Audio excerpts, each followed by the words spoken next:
નમસ્કાર. ફરી એકવાર આપનું સ્વાગત છે. હું છું હાર્દિક જલસો પર અને આપણે જેમ હેલ્ધી ટિપ્સની આગળ પણ ઘણા ડૉક્ટર્સ સાથે વાત કરી છે, હેલ્ધી વાતો કરી છે, એમ આજે પણ હું એક એક્સપર્ટને લઈને આવી પહોંચ્યો છું અહીંયા આપની સમક્ષ. આમ તો સિઝન બદલાય એમ છે ને, આપણા શરીરની પ્રકૃતિ પણ બદલાતી હોય છે અને ઘણી બધી સમસ્યાઓ ઊભી થઈ જતી હોય છે. એ દરમિયાન ડૉક્ટર પાસે જવું જ પડતું હોય છે. ઘણા લોકોને એવું હોય છે કે ઘરે રહીને જ આપણે ઈલાજો કરવા માંડીએ, દવાઓ લેવા માંડીએ, કોઈને ફોન કરીને પૂછી લઈએ, મમ્મીએ જે કીધું છે, પપ્પાએ જે કીધું છે એ દવાઓ લઈ લેતા હોઈએ છીએ. પણ ત્યારે વધારે મોટી સમસ્યા ઊભી થઈ જતી હોય છે એવું હું કહી શકું. પણ આપણી પાસે જ્યારે એક્સપર્ટ્સ હાજર હોય ત્યારે આપણે બહુ જ સહેલાઈથી આપણે શરીરને લગતી દરેક અડચણો જે હોય, જેટલી હેલ્ધી ટિપ્સની આપણને જરૂરત હોય, આપણે આસાનીથી મેળવી શકતા હોઈએ છીએ. આજે જે એક્સપર્ટ આપણી સાથે જોડાયા છે એ આમ તો ખૂબ જાણીતું નામ કહી શકાય. અને મને ખાસ આજે વધારે રસ એટલા માટે પડે છે કારણ કે વિષય પણ રસનો છે, આયુર્વેદ. જી હા, આજે આપણી સાથે એક નાડી વૈદ્ય જોડાયા છે અને એમને ખૂબ બધા એવોર્ડ્સ પણ મળેલા છે. ખાસ કરીને એમને વિધકર્મ કરવા માટે ગુજરાત સરકાર દ્વારા એવોર્ડ આપવામાં આવ્યો છે. યંગ સાયન્ટિસ્ટ તરીકે એવોર્ડ મળેલો છે ને યુથ વૈદ્ય આઇકોન તરીકે પણ એમને એવોર્ડ મળેલો છે. એ સિવાય પણ ખૂબ બધા એવોર્ડ્સ એમના ખાતામાં બોલે છે, એમના નામે બોલે છે. અને હું બહુ જ પ્રાઉડ ફીલ કરું છું એમની સાથે બેસીને. અત્યારે ખૂબ બધી ટિપ્સ જાણવા મળશે. તમે ઘરે શું કરી શકો, શું નહીં, કઈ બીમારીઓ હોય, કેવી હોય, કઈ રીતે થાય ને એનો ઈલાજ શું. આમ તો આયુર્વેદનું નામ પડે ને એટલે આપણને ઘણું બધું જાણવાનું મન થઈ જાય. યસ, આજે એવા કેટલાય સવાલો અહીંયાથી પૂછવામાં આવશે કે તમને ઘણું બધું જાણવા મળશે. કદાચ તમે ક્યારેય સાંભળેલું ન હોય એવું પણ, અને ક્યારેક માત્ર વાંચેલું હોય એવું પણ. તો હું બહુ જ દિલથી આવકારવા માંગુ છું એ મહાન કાર્ય કરવાવાળા વ્યક્તિને, એ ડૉક્ટરને, એ વૈદ્યને, વૈદ્ય સંજય ભોઈ અકા સુશ્રુત કા વારિસ આપણી સાથે હાજર છે. Welcome doctor, welcome to Jalso. અમને બહુ જ આનંદ થાય છે તમે અમારી સાથે જોડાયા છો. Welcome once again. બહુ દિલથી આવકારીએ છીએ. થેન્ક યુ સો મચ હાર્દિકભાઈ. તો આમ મૂળે અમદાવાદમાં પણ પ્રેક્ટિસ કરે છે અને ઘણી બધા જગ્યાઓએ એ પ્રેક્ટિસ કરવા જાય છે. હું એમને જ પૂછવા માંગીશ કે એ મૂળે નાડી વૈદ્ય છે, તો આયુર્વેદમાં નાડી વૈદ્ય બનવાનું તમે કેમ પસંદ કર્યું? મૂળ આમ તો આપણે વાત કરતા હોઈએ જ્યારે આયુર્વેદની, જી, તો આયુર્વેદ અને અધ્યાત્મ મારી દ્રષ્ટિએ પેરેલલ ચાલતા હોય છે. જી. આપણી ભારતીય સંસ્કૃતિની વાત કરવામાં આવે તો દરેક શાસ્ત્રની પોતાની આગવી ઓળખ અને આગવું એક મહાત્મ્ય રહેલું છે. તો આયુર્વેદ પણ એક શાસ્ત્ર છે, જેવી રીતે બીજા બધા આપણે જ્યોતિષ શાસ્ત્ર કહીએ, વાસ્તુશાસ્ત્ર કહીએ, એવું એક સાયન્સ છે. જે મારું પર્સનલ બિલીફ સિસ્ટમ એવું કહે છે કે તમે આયુર્વેદ પસંદ નથી કરતા, આયુર્વેદ તમને પસંદ કરતું હોય છે. જી. તો સિમિલર ટુ ધેટ ઓનલી આયુર્વેદમાં જવું કે આયુર્વેદમાં જતા રહેવું અને એની સાથે નાડી શીખવી, આ બધું મારા પ્રારબ્ધમાં હતું. વાહ. અને થોડો ઘણો પુરુષાર્થ અને અહીંયા સુધી છું આજે. પુરુષાર્થની તમે વાત કરી છે ત્યારે મારે એ જરૂરથી પૂછવું છે કે આયુર્વેદ આખો જે સબ્જેક્ટ સિલેક્ટ કરવો એ પોતે જ એક બહુ મોટો પુરુષાર્થ છે પોતામાં. કારણ કે ઘણા બધા ઓપ્શન્સ અવેલેબલ હોય છે. આજકાલ તમે જુઓ તો નોર્મલી આયુર્વેદ જેમણે પહેલાં પસંદ કર્યું હોય એ પણ જનરલ પ્રેક્ટિશનર્સ બની જતા હોય છે. ઇવન એમડીઝ પણ અત્યારે જનરલ પ્રેક્ટિશનર્સ બનીને બેઠા હોય છે. આયુર્વેદમાં ઘણા બધાને સ્કોપ નથી લાગતો હોતો. તો તમારી જર્નીમાં ક્યાંય પણ તમને એ સ્ટ્રગલ ની લાઈફ જેવી પડી કે ઘરેથી પણ કદાચ ક્યારેક ફોર્સ કરતા હોય છે માતા પિતા કે બેટા આયુર્વેદમાં તો શું રાખ્યું છે, તો એવા સમયે કદાચ મિત્રો બીજી ફિલ્ડમાં જતા હોય, બીજી દિશાઓમાં જતા હોય, તમે આ દિશામાં ગયા, તો એમાં તમારો રસ્તો કેવો રહ્યો? સાચું કહું તો સંઘર્ષ તો જન્મ્યા ત્યારથી શરૂ થતો હોય છે. દરેકનો અલગ અલગ પ્રકારનો પોતાનો સંઘર્ષ હોય છે. મારું હંમેશા હું એક વાક્ય કહેતો હોઉં છું, મને લિટરેચરમાં પણ એટલો જ ઇન્ટરેસ્ટ છે કે દરેક વ્યક્તિની પોતાની એક એક સ્ટોરી હોય છે અને દરેક વ્યક્તિ પોતાની એ સ્ટોરીનો હીરો હોય છે. તો મારો સંઘર્ષ પણ એવો જ રહ્યો. બટ મારા માટે એક પ્લસ પોઈન્ટ એ હતો કે મારે કોઈને કન્વિન્સ નહોતા કરવા પડ્યા. Okay. Basically I am a born rebellious person. તો પહેલાંથી જ વિરોધ ખૂનમાં રહેલો હતો. એક અલગ દિશામાં વહેવું એ મારા શરૂઆતના લક્ષણમાં જ હતું. અને મમ્મી પપ્પાને કદાચ એના વિશે ખબર હતી. મારા પપ્પા અને મારા મમ્મીએ ક્યારે મને કોઈ વસ્તુ પસંદ કરવા માટે કે કોઈ વસ્તુમાં જવા માટે ના નથી પાડી. એ એક રીઝન કે મને આયુર્વેદ પસંદ કરવા પાછળ પણ એમણે ક્યારે એવું નથી કીધું કે તું શું કરીશ. એમને મારા પર ભરોસો હતો કે આ જ્યાં પણ કંઈ પણ કરશે એનું બેસ્ટ આપશે. અને આ તો પર્સનલ લાઈફની વાત થઈ. પ્રોફેશનલ લાઈફની વાત કરું તો આયુર્વેદ ચૂઝ કરવામાં મતલબ જ્યારે અમે ભણવાનું શરૂ કર્યું તો એકેડેમિક્સ એ રીતે આપણા બનેલા છે. ઓફકોર્સ ગવર્મેન્ટ અને જે પણ રૂલ મેકિંગ પાર્ટીઝ છે કે જે લોકો નક્કી કરતા હોય છે કે તમારો સિલેબસ શું હશે, પોલિસી મેકર્સ જે છે એ બધા, એમણે એક અલગ પ્રકારનો સિલેબસ પ્રિપેર કર્યો છે આજના જમાના પ્રમાણે. તો એ એકેડેમિક્સના ગ્રેડ્સ તમારા હાઈ લઈ આપે તમને. બટ કદાચ સમહાઉ મારી પર્સનલ બિલીફ એવું કહે છે કે ત્યાં કોલેજનું પરફોર્મન્સ એક અલગ લેવલ પર હોય છે.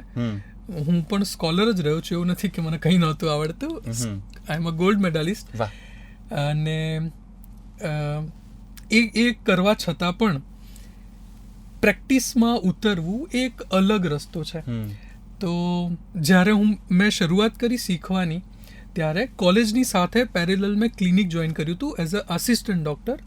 મારું ગ્રેજ્યુએશન વડોદરાથી થયું અને વડોદરામાં મેં મારા પહેલા ગુરુ મને મળ્યા કે જેમની સાથે રહી અને મેં આયુર્વેદ શીખવાની એક અલગ રીતથી શરૂઆત કરી કે જેમાં સબ્જેક્ટનું ઇન્ટ્રોડક્શન નહીં બટ પ્રેક્ટિસમાં સોસાયટીમાં આપણે કઈ રીતે વૈદ્ય તરીકે કામ કરવું જોઈએ એ શીખવાડવામાં આવ્યું. એકેડેમિક્સના પોતાના મહત્ત્વ છે અને એ થિયરિટિકલ નોલેજ પણ એટલું જ જરૂરી છે પ્રેક્ટિસ કરવા માટે. બટ એનાથી અપાર્ટ સેકન્ડ યરથી જ મેં આયુર્વેદ શીખવાની શરૂઆત કરી દીધી હતી અને હું એ શીખવા માટે જતો હતો, એ પ્રેક્ટિસ કરતો હતો.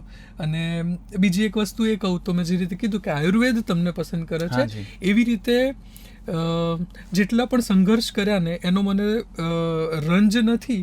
એના પાછળનું કારણ એ છે કે મને દરેક જગ્યા ઉપર એક એવા ગુરુ મળ્યા જેમણે મારો એ કઠિન જે રસ્તો હતો એને બહુ સરળ અને સહેલો અને બહુ જ ઓછા ટાઈમમાં પૂરો થઈ જાય એવો બનાવી દીધો. ઓકે, મતલબ બહુ જ ઇન્ટરેસ્ટિંગ લાગી રહ્યું છે. આપના ગુરુનું નામ પણ જો તમે. મારા સૌથી પહેલા ગુરુ જે હતા વડોદરામાં, એમનું નામ હતું વૈદ્ય આરતી રાજપૂત મેમ, જે એમને ગાયનેકોલોજીમાં એમડી કરેલું છે. પછી હું જ્યારે અમદાવાદમાં આવ્યો ત્યારે મારા બીજા ગુરુ વેલ નોન પર્સનાલિટી છે, એમને મને નાડીનું જ્ઞાન આપ્યું જેમનું નામ છે વૈદ્ય તપનકુમાર સર. અને એ અત્યારે અમદાવાદ પાલડીમાં અને અક્રોસ નેશન એસજીવીપી સાથે પણ એ જોડાયેલા છે, ત્યાં પ્રેક્ટિસ કરે છે. અને મારા ત્રીજા ગુરુ જે છે એ મારા ફિલ્ડના મતલબ શાલક્યમાં મારી સ્પેશિયાલિટી છે તો એ વૈદ્ય કૃષ્ણા મેમ છે. અને આ 3 જણાએ મને હું અહીંયા જ્યાં છું ત્યાં પહોંચાડ્યું. વાહ વાહ, બહુ સરસ. અને આનંદ થાય જ્યારે આપણે આપણા ગુરુજનોના નામ પણ જોડે જોડે લેતા હોઈએ ત્યારે પોતાને પણ પ્રાઉડ ફીલ થતું હોય. આઈ એમ શ્યોર કે એ લોકોને પણ પ્રાઉડ ફીલ થતું હશે જ્યારે તમને ખૂબ આગળ વધેલા જોતા હશે ત્યારે. અને તમે એમ કીધું કે તમને શાલાક્યમાં પણ તમને તમારી સ્પેશિયાલિટી છે ને ઇવન તમે નાડી વૈદ્ય તરીકે પણ ખૂબ પોંખાયેલા વ્યક્તિત્વ છો. તો મારે એ જાણવું છે કે એ તમારા કયા કયા ફોર્ટે છે અને કયા કયા ઝોન છે જેમાં તમને ખૂબ રસ પડતો હોય છે, તમે ખૂબ પ્રેક્ટિસ કરો છો એ વિષય પર. આયુર્વેદ એક અલગ પ્રકારનો સબ્જેક્ટ છે, એમાં એ મહાસાગર છે. હા, પ્રેક્ટિસનો જ્ઞાનનો એ મહાસાગર છે. એમાં તમારો જે ઇન્ટરેસ્ટ હોય ને એના પ્રમાણેની એક સ્પેશિયાલિટી પકડી અને એના ઉપરની પ્રેક્ટિસ કરવી એ તમને એવું કહે ને કે ચેરી ઓન કેક જેવી ફિલિંગ આપે, જે પૂરેપૂરી એક કેકને ડેકોરેટ કરી દે ને એને ગાર્નિશ કરી દે, એક મોટું બનાવી દે, અટ્રેક્ટિવ બનાવી દે, એવું થઈ જતું હોય છે. તો મારો જે ઝુકાવ છે, મતલબ ચરક સંહિતા અને સુશ્રુત સંહિતા બે અમારા મૂળભૂત ગ્રંથો છે. તો અને બે આચાર્યોના નામ લગભગ દરેક વ્યક્તિ જાણતા હોય છે, એક ચરક આચાર્ય અને એક સુશ્રુત આચાર્ય. સુશ્રુત આચાર્ય ફેમસ છે સર્જરી માટે, એમને બહુ બધી સર્જરીઝ ઇન્વેન્ટ કરી. પ્લાસ્ટિક સર્જરીના મતલબ plastic surgeon, first plastic surgeon on earth એ ચરક સુશ્રુત મહારાજ હતા. ચરક સંહિતા દોષો અને જોઈ અને પછી મેડિસિન સાથેનું કામ કરવાવાળું એક પાર્ટ છે. આપણે અત્યારે મેડિકલ સાયન્સ પણ ગ્રોસલી આપણે જોઈએ તો બે પાર્ટમાં આપણે ડિવાઈડ કરી શકીએ, જેમાં મેડિસિન આવી જાય અને બીજું સર્જિકલ પાર્ટ આવી જાય. તો એ બંનેના જે મૂળભૂત કાં તો સૌથી પહેલા જે વૈદ્યો હતા એ ચરકાચાર્ય અને સુશ્રુતાચાર્ય. તો ચરકાચાર્યના કોન્સેપ્ટ મને શરૂઆતથી શીખવાડવામાં આવ્યા, પણ મારું ઓરિયન્ટેશન, મારો ઝુકાવ શરૂઆતથી જ શલ્ય પ્રત્યે મતલબ કે સર્જરી પ્રત્યે વધારે હતો. તો સુશ્રુત સંહિતા કર્મ બેઝ છે, મતલબ સર્જરી એ આપણે એક પ્રકારે કર્મ કહીએ અને આયુર્વેદમાં પણ એને શલ્ય કર્મ એવું નામ આપવામાં આવ્યું. તો સુશ્રુત સંહિતામાં અલગ અલગ જે કર્મો કહેવામાં આવ્યા છે એ મૂળભૂત કે મૂળ પાયાના જે સર્જરીના છે એ 8 પ્રકારના અલગ અલગ કર્મો કીધા છે. એમાં છેદન આવે, ભેદન આવે, લેખન આવે, વિશ્રાવણ આવે, વેધન આવે, આ બધા છે. તો એ બધા ઉપર હું વધારે કામ કરું છું. મારા હોસ્પિટલમાં એક અલગથી મેં ઓટી સેટઅપ રાખ્યું છે જેનું નામ મેં અષ્ટકર્મ રાખ્યું છે. ઓપરેશન થિયેટર નહીં પણ અષ્ટકર્મ. એટલે આ 8 પ્રકારના મૂળભૂત કર્મો જેના ઉપરથી બાકીની બધી જ સર્જરી તમે કરી શકો. સ્ટિચિંગ એક પ્રકારનો શલ્યનો પ્રકાર છે, સીવન કર્મ એવું સુશ્રુતાચાર્ય એનું નામ આપ્યું છે. તો એ બનાવેલું છે અને આ બધા કર્મો પણ હું કરું છું. સાથે સાથે સર્જરી સિવાય પણ અમુક એવા ટ્રીટમેન્ટ પ્રોટોકોલ સુશ્રુત આચાર્યએ ઇન્વેન્ટ કર્યા હતા જે અત્યારે લીસ્ટ પ્રેક્ટિસ છે, બહુ જ જવલ્લે જોવા મળતા એવા કર્મો છે. અત્યારે જે નવા વૈદ્યોની જનરેશન આવે છે આ બધા કર્મો બહુ સરળતાથી કરવાનું શરૂ કરી દીધું છે અને એના કારણે રિઝલ્ટ બહુ જ ફાસ્ટ મળતા થઈ ગયા છે. જેવી રીતે પહેલા કહેવામાં આવતું હતું ને કે આયુર્વેદ એટલે સ્લો કામ કરવાવાળી વસ્તુ, તમારે બહુ રાહ જોવી પડે. ઘણા લોકો કહેતા હોય છે કે આયુર્વેદ તો બહુ સ્લો. એક્ઝેક્ટલી, કારણ કે દરેક વ્યક્તિના પોતાના એવા જ અનુભવ રહ્યા છે. બટ આજે શલ્ય કાં તો સુશ્રુતાચાર્યના જે કર્મો છે ને એ એટલા ફાસ્ટ એક્ટિંગ, કેટલા જલ્દીથી રિઝલ્ટ આપતા છે કે આપણે આ જે મિથ્યા જ્ઞાન આપણું છે કે આપણું એક પરસેપ્શન છે ફોલ્સ કે આયુર્વેદ સ્લો કામ કરે છે એને ખોટો સાબિત કરી શકીએ છીએ. એટલે અગ્નિકર્મ છે, વિદ્ધ કર્મ છે, રક્તમોક્ષણ છે, આ બધા એવા કર્મો છે જે વિધિન ફ્રેક્શન ઓફ સેકન્ડના પણ બહુ ઓછા પાર્ટમાં તમારું પેન આમ ચપટી વગાડતા ગાયબ કરી શકે છે. બરાબર. તમને મારું એક રિસર્ચ હતું જે મેં પૂનામાં પબ્લિશ કર્યું હતું 2018માં અને એને વેલિડેશન પણ મળ્યું હતું, જેના માટે તમે મને કીધું કે ગુજરાત ગવર્મેન્ટ તરફથી એવોર્ડ મળ્યો હતો. તો એ વિદ્ધ કર્મ, નાક બંધ થવાના અલગ અલગ કારણો અને નાક બંધ થઈ જાય તો જે કારણથી બંધ થયું એના પ્રમાણેની એની એ જે ટ્રીટમેન્ટ હોય, જેમાં વિદ્ધ કર્મમાં એના 2 પોઈન્ટ આપ્યા છે કે નાસા અગ્રે વિદ્યેત. એ વિદ્ધ કર્મ જ્યારે કરવામાં આવે ને તો જે ઇન્હેલર લઈ અને તમને સેટિસ્ફેક્શન મળે કાં તો નાક ખુલતું હોય ને એના કરતાં વધારે સારી ઇફેક્ટ અને ઇન્સ્ટન્ટ ઇફેક્ટ તમને વિદ્ધ કર્મ પછી મળતી હોય છે. વાહ વાહ વાહ. સો મારે એ પણ વાત કહેવી છે અહીંયા કે સુશ્રુત સંહિતા જેના તરફ તમારો ઝુકાવ વધારે છે, આપણે એમ કહેતા હોઈએ છીએ કે અત્યારે દોર પણ ચાલેલું છે કે કેટલાય મોટા સેલિબ્રિટીઝ હોય કે જેમને પોતાના દેખાવમાં થોડોક બદલાવ લાવવો હોય એ લોકો પ્લાસ્ટિક સર્જરીઝ કરાવતા હોય છે. વેસ્ટર્ન કલ્ચરથી ઇન્સ્પાયર્ડ થઈને એ લોકો ઘણું બધું કરાવતા હોય છે. બટ મને એ જણાવતા ખૂબ આનંદ થાય છે કે આ એકચ્યુઅલીમાં ઇન્વેન્શન જ આપણા ભારતમાં થયેલું છે, કારણ કે આપણા જે ઋષિમુનિઓ હતા, આપણા જે વૈદ્યો હતા એ તો પહેલેથી જ આ કરતા આવ્યા છે. એટલે સુશ્રુત મહારાજ શ્રી વિશે અમે વાત કરી ત્યારે એ સર્જરીઝ વિશે પણ આપણને એનું જ્ઞાન મળી શકે છે. તમે જોશો તો ટીવીમાં પણ ક્યાંક જોયેલું હશે તો વૈદ્યો બધા આપણને એમ થાય કે આયુર્વેદિક ડૉક્ટર એટલે શું? તમે ક્લિનિકમાં જાઓ, તમને થોડીક બહુ દવાઓ આપે, ચૂર્ણ વૂર્ણ લખી આપે એટલે આયુર્વેદિક ડૉક્ટર. બટ એમાં સર્જરીઝ વિશે પણ કેટલીય અનોખી વાતો કરેલી છે જે આપણને જાણીને આશ્ચર્ય થઈ શકે, અને એ બધી જ ટ્રીટમેન્ટ ખૂબ અસરકારક પણ હોય છે. મારે એ પણ પૂછવું છે ડૉક્ટર સાહેબ કે આપણા ત્યાં સૌથી વધારે કેસીસ શેના આવતા હોય છે? આમ તો હું અલગ અલગ ફિલ્ડની બધી જ વસ્તુઓ, કારણ કે આયુર્વેદની જે ઇમ્પોર્ટન્સ છે, હા, ઘણા લોકો એક ફરિયાદ પણ કરતા હોય છે કે આયુર્વેદમાં સ્પેશિયાલિટી કેમ નથી. હા, બરાબર. તો મારી સમજ એવું કહે છે કે સ્પેશિયાલિટી એટલા માટે નથી કારણ કે આપણે આપણા ધર્મની વાત કરીએ, આપણે આપણા અધ્યાત્મની વાત કરીએ કે આપણે આપણા આયુર્વેદની વાત કરીએ, બોડી એઝ અ હોલના કન્સેપ્ટ ઉપર કામ કરે છે. જી. શરીર એક એકમ છે કે જેમાં રહીને તમારે તમારા બાકીના બધા કર્મો કરવાના હોય છે, અને શરીરની અંદર બધી વસ્તુઓ રહેલી છે. આપણે ઇન્દ્રિય કહીએ, આપણે પંચમહાભૂત કહીએ, આપણે આત્મા કહીએ, આપણે મન કહીએ. બરાબર. તો આ બધી જ વસ્તુઓની અંદર રોગ થતા હોય છે, અને એ રોગની ચિકિત્સા એટલે આયુર્વેદ. તો જ્યારે આયુર્વેદની અંદર તમને કોઈ પણ હૃદયરોગ એટલે હાર્ટ એટેક ન સમજવું આયુર્વેદની ભાષામાં. હૃદયરોગ મતલબ હૃદયને લગતી કોઈ પણ બીમારી. જી. તો એના અલગ અલગ કારણો હોઈ શકે, અને of course other system of medicine પણ આ વસ્તુ બિલીવ કરતી હોય છે કે જો તમને ક્રોનિક કોન્સ્ટિપેશન હોય તો પણ હાર્ટ એટેકનું જોખમ વધી જતું હોય છે. બરાબર. જે વસ્તુને આપણે સિરિયસલી નથી લેતા હોતા, એ નાની નાની વસ્તુઓ થોડા સમય પછી બહુ મોટું સ્વરૂપ ધારણ કરી અને તમારી સામે આવી શકે છે.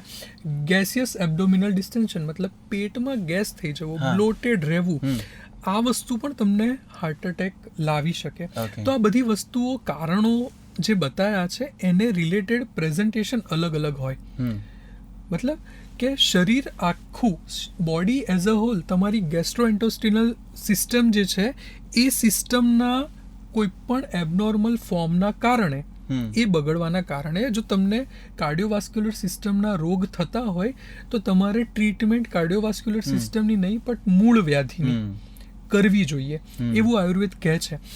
તો આ પાછળનો મારો જવાબ એ છે કે હું બોડી એઝ અ હોલ ઉપર કામ કરું છું. હું નાડીનો સ્પેશિયાલિસ્ટ છું, હું ત્રિદોષનો સ્પેશિયાલિસ્ટ છું, હું સપ્ત ધાતુને ઠીક કરું છું. સુશ્રુતની વાત કરી તો સુશ્રુતમાં સ્વસ્થની ડેફિનેશન એક બહુ સરસ રીતે આપી છે. સમદોષ સમાગ્નિશ્ચ સમધાતુ મલક્રિય પ્રસન્ન આત્મા ઇન્દ્રિય મન સ્વસ્થ ઇતિ અભિધીયતે. હવે આપણે જ્યારે હેલ્થની ડેફિનેશન આજથી 3 કે 4 વર્ષ પહેલાં WHO ની હેલ્થની ડેફિનેશન જોતા હતા, ત્યારે એમણે પણ એવું જ કીધું હતું કે બોડીથી તમે ઠીક હોવ, આ બધા સ્ટેટિક તમારા બેલેન્સ્ડ હોય તો તમે હેલ્ધી. બટ 3-4 વર્ષ પહેલાં એણે એની ડેફિનેશન ચેન્જ કરી. અત્યાર સુધી કોઈ મનને એના કન્સિડરેશનમાં નહોતું લેતું. બરાબર. બટ WHO અત્યારે મનને એમાં ઇન્વોલ્વ કર્યું કે તમારું બોડીની હેલ્થ જેટલી ઇમ્પોર્ટન્ટ છે એટલી તમારી મેન્ટલ હેલ્થ પણ જરૂરી છે. અને એ અવેરનેસ હવે આવ્યું જ્યારે આપણા આચાર્યોએ 5,500 વર્ષ પહેલા એવું કહી દીધું કે પ્રસન્ન આત્મેન્દ્રિય મન સ્વસ્થ ઇતિ અભિધીયતે. તો આ મનને કાબુ કરવા માટે આયુર્વેદ ક્યાં પહોંચ્યું છે? આયુર્વેદમાં મનને કાબુમાં કરવાની વાત નથી. મન અને આત્મા જે છે ને એનો સંબંધ અંધ પંગુ ન્યાય જેવો છે. બરાબર. કે એક આંધળો અને એક લંગડો, આ 2 જણા જે રીતે જતા હોય એવી રીતે મનની ગતિ હોય. એકની પાસે પાવર છે તો એની બીજાની પાસે એને કન્ડક્ટ કરવા માટેની કેપેસિટી છે. એ કન્ડક્શન નથી થઈ શકતું એટલા માટે એ બંને પેરેલલ ચાલે. આત્મા અને મન બંને પેરેલલ ચાલતા હોય છે, અને જો કોઈ પણ ડિઝીઝ ત્યાં સુધી પહોંચ્યા હોય તો એને ઠીક કરવાની જે મેથોડોલોજી છે કે પેથોજિનેસિસને બ્રેક કરવાની જે મેથોડોલોજી છે એને આયુર્વેદમાં દૈવ્યાપાશ્રય અને સત્વાવજય, આ 2 પ્રકારની ચિકિત્સા પદ્ધતિમાં લેવામાં આવતા હોય છે. અને એની પણ પ્રેક્ટિસ બહુ જ ઓછા લોકો કરે છે. બટ ધીરે ધીરે એ તરફ પણ વૈદ્યોનો ઝુકાવ વધ્યો છે, અને સત્વાવજય પ્રેક્ટિસ કરવાવાળા કે દૈવ્યાપાશ્રય ચિકિત્સા કરવાવાળા વૈદ્યો પણ આજે બધી જગ્યા ઉપર મોટાભાગના જગ્યાઓમાં સિટીઝમાં કાર્યરત છે અને કાઉન્સિલરનું પણ કામ કરે છે. એની સાથે સાથે પંચકર્મથી પણ તમને તમારા રોગોમાં મેન્ટલ જે ડિસીઝ હોય છે, એન્ઝાઇટી છે, ડિપ્રેશન છે, એ બધા રોગોમાં બહુ સારું એવું પરિણામ મળી શકે છે. વાહ! એટલે ઘણા બધા રોગોનું નિવારણ આયુર્વેદ પાસે છે, એના દરેક સવાલોના જવાબ આયુર્વેદ પાસે છે. તમે જોયું હશે, હું અગેન ટીવીની વાત કરીશ કે વૈદ સાહેબ કો બુલાવો ને વૈદ સાહેબ આવે ને પછી હાથ જોવે, આમ નાડી તપાસે કે ઓહ इसको तो બુખાર હે, અથવા એને થોડીક ટ્રીટમેન્ટ આપવી પડે ને એ બધું. એ પિક્ચરમાં તો ખાસ કરીને એવું કહેવામાં આવતું નાડી જોઈને, ये तो माँ बनने वाली है. એક્ઝેક્ટલી.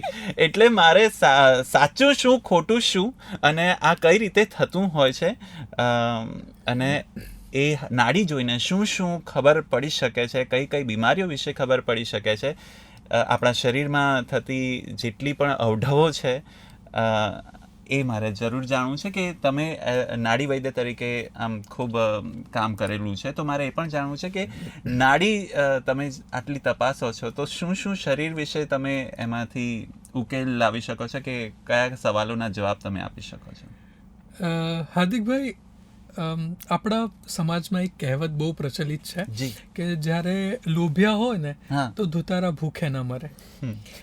હવે નાડી વિદ્યાની જ્યાં સુધી વાત આવે ને, તો અલગ અલગ 3 સેગમેન્ટમાં આપણે નાડીને જો ડિવાઈડ કરીએ તો સૌથી પહેલું એક મિસકન્સેપ્શન આપણા સમાજમાં છે કે નાડી મીન્સ આપણે એવી રીતે મોટા થયા છે ને, આપણા મમ્મી પપ્પા ગુજરાતી મીડિયમમાં ભણ્યા હતા, પણ આપણાને એમનું એવું હતું કે આપણાને ઇંગ્લિશ મીડિયમમાં ભણાવવામાં આવે, અને એ જે ઇંગ્લિશ અને ગુજરાતીનું ક્લેશ થયું ને, એ કદાચ જનરેશન ગેપ પણ છે.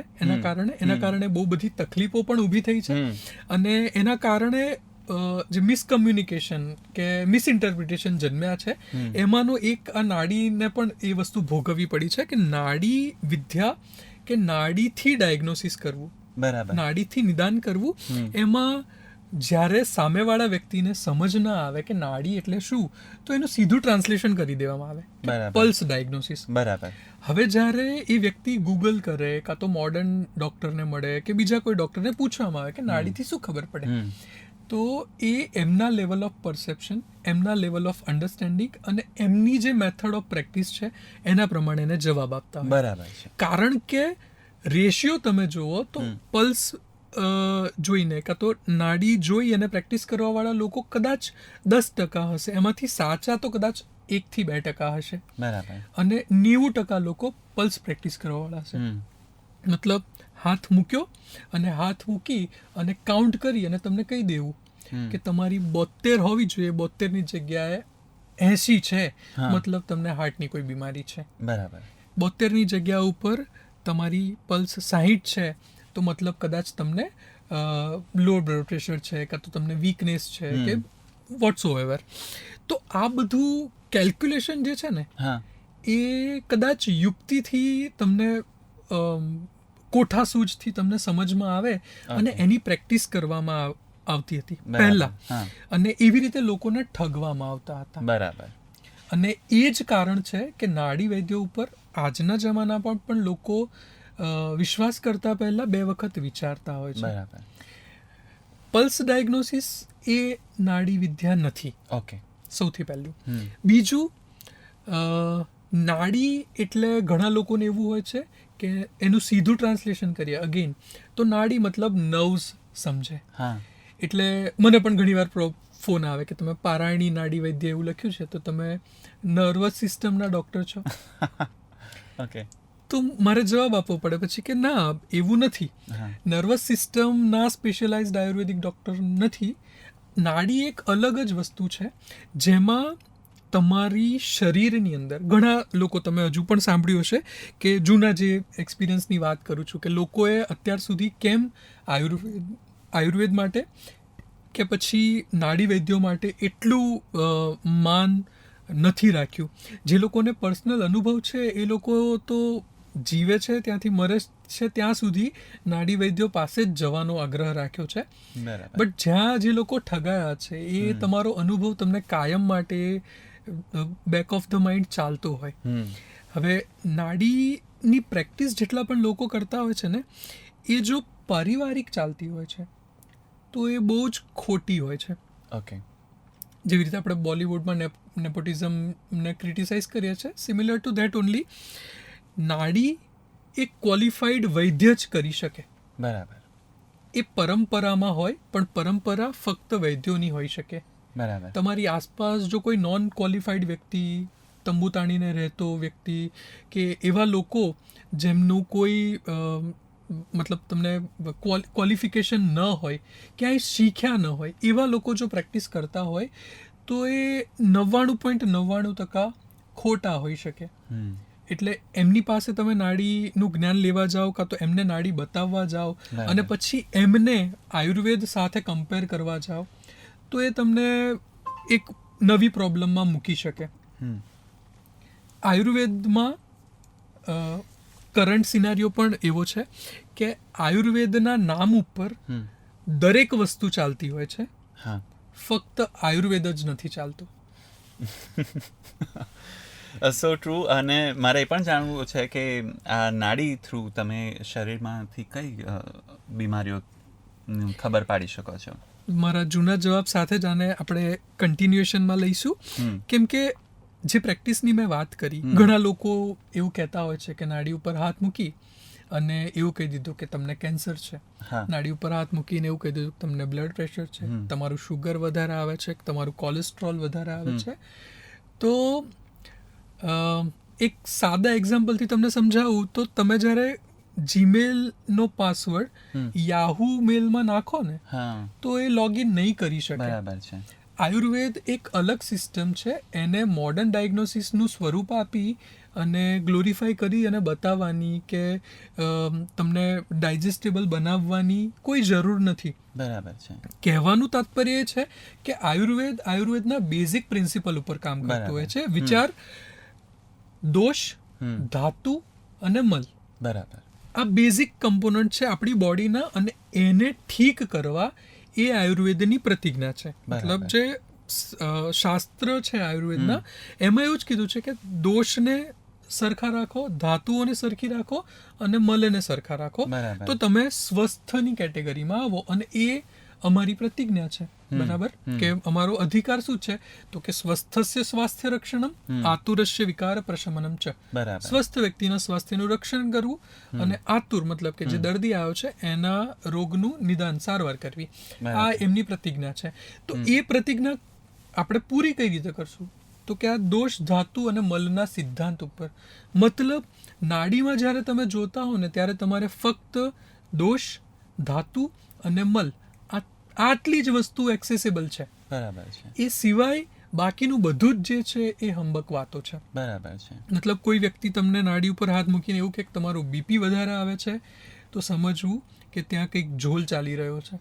બરાબર છે. કારણ કે વાયુ, પિત્ત, કફના કોડિંગ જે છે એને તમે સેટ કરી, એક્સેસ કરી અને તમે એવું કહી શકો કે તમને આટલી તકલીફ હોઈ શકે. અમે રિસન્ટલી અમારું જે વૈદ્ય સમૂહ છે જે નાડીની પ્રેક્ટિસ કરે છે, અમારી કોન્ફરન્સીસ થતી હોય છે, અમે સતત અપડેટ થતા હોય છે, અમે સતત વાત કરતા હોય છે. તમારા એક યંગ વૈદ્ય જે છે એમણે એવું શોધી કાઢ્યું કે મતલબ એમનો કેલ્ક્યુલેશન પ્રમાણે એવું કીધું કે નાડીથી તમે કેટલા રોગ જાણી શકો, તો એવા રોગો કેટલા છે ખબર છે?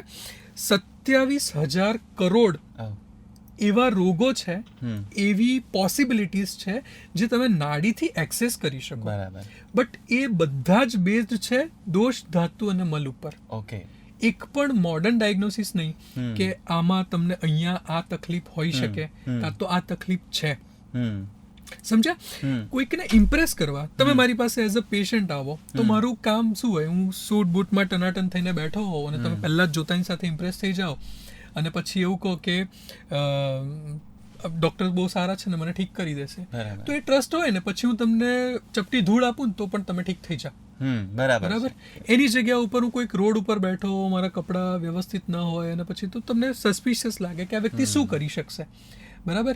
તો સેમ આવું જ છે કે નાડીમાં જ્યારે પહેલાંના જમાનામાં લોકો એ જોતા હતા, અત્યારે પણ આપણે જોઈશું તો બહાર નીકળતા હોઈએ ને આપણે ગાડીની આસપાસ હોઈએ કાં તો બહાર હોઈએ, તો કોઈ પણ વ્યક્તિ ગમે તે રીતે આવે ને, તમારો મંગળ ભારે લાગે છે, તું આ કર, તું તે કર, તું હાથીને આટલું ખાવાનું ખવડાવ, મંગળવારે ગણપતિ મંદિરે જા, આ બધી વાતો જે કરતા હોય ને, અને એમાં ઘણી બધી વાર એવું થતું હોય છે કે એમના પ્રિડિક્શન સાચા પડતા હોય છે, કેમ કે એમની એમાં એક્સપર્ટીસ છે. બોડી લેંગ્વેજ, અત્યારે માઇન્ડ રીડિંગનું પણ વચ્ચે ઘણું બધું ચાલુ થયું હતું, તો એમની એમાં એક્સપર્ટીસ છે, એટલે નાડી પર હાથ મૂકે પણ એમનું એ તમારી બોડી લેંગ્વેજથી જ કહી દેતા હોય, કારણ કે પ્રકૃતિ એનાલિસિસ પણ આયુર્વેદમાં શીખવાડ્યું છે. આવી ઘણી બધી વસ્તુઓ છે જે તમને વ્યક્તિને સમજવામાં કે વ્યક્તિને અંદર સુધી જાણવામાં હેલ્પફુલ થતી હોય. તો નાડી પર હાથ મૂકીને બસ એ ફટાફટ તમારી એ બોડી લેંગ્વેજને સમજીને તમને એવું કહેવાનું ચાલુ કરશે કે તમને ગુસ્સો બહુ આવે છે, અને તમે કહી દીધું એટલે પછી પતી ગયું. પછી પિત્તની પ્રકૃતિના જેટલા પણ લક્ષણો છે એ બધા તમને બતાવવામાં આવે ને તમે બધામાં હા પાડો, એટલે પછી એ ટ્રીટમેન્ટ કંઈ પણ હોય એ અસર કરે ને કરે છે, કારણ કે એને તમારા માઇન્ડ ઉપર કામ કરી લીધું છે. એનાથી ઓપોઝિટ જ્યારે નાડી નિદાન કરવામાં આવે ને ત્યારે આ બધી વસ્તુઓ નથી જોવામાં આવતી, ત્યારે કોઈ જ જરૂર નથી તમને ઇમ્પ્રેસ કરવાની, કારણ કે તમારો રોગ જાણવો એ ત્યાં વધારે જરૂરી હોય. તો તમને ઇમ્પ્રેસ કર્યા વગર નાડી નિદાન કરવું, નાડી જોઈ અને એના પ્રમાણે એસેસમેન્ટ કરી અને તમારું સાચું નિદાન, સાચો રોગ, સાચી દોષ, ધાતુ અને મલની સ્થિતિ જોઈ અને પછી ચિકિત્સા કરવી, એ એક સાચા વૈદ્યનું કામ.